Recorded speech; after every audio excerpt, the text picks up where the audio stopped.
cerita soal suatu kegagalan dalam suatu rumah tangga. Ya, itu memang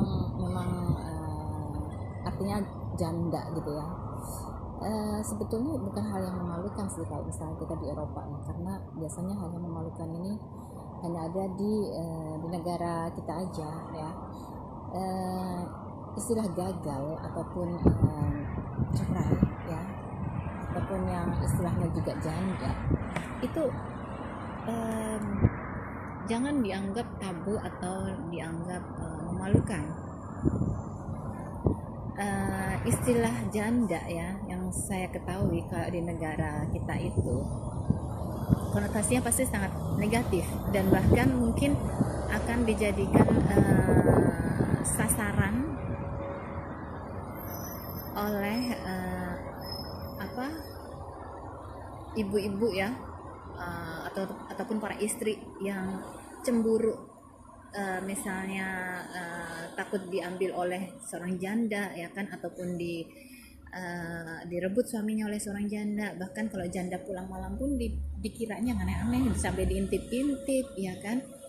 Saya tidak tahu kenapa istilah janda di negara kita itu kok kayaknya image-nya itu negatif dan sepertinya tuh buruk juga ya. Karena kalau di negara Eropa ya, istilah janda atau enggak itu sama aja, nggak ada bedanya sama sekali ya. Jadi emang benar-benar terasa nyaman gitu kalau di sini ya kan, kita bebas beraktivitas, jadi orang-orang pun tidak mau tercampur ya kan, dan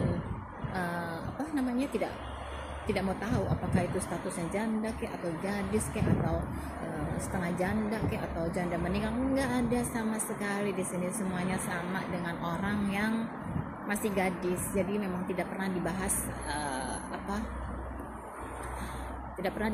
kalau kita kenalan ataupun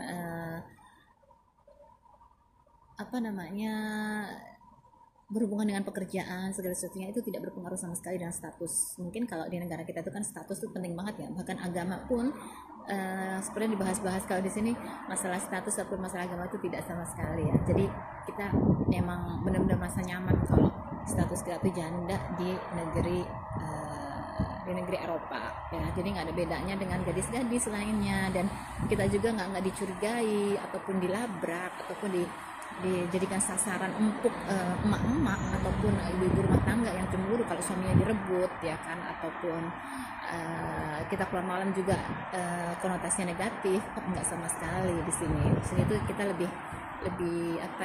lebih bebas, lebih liberte namanya.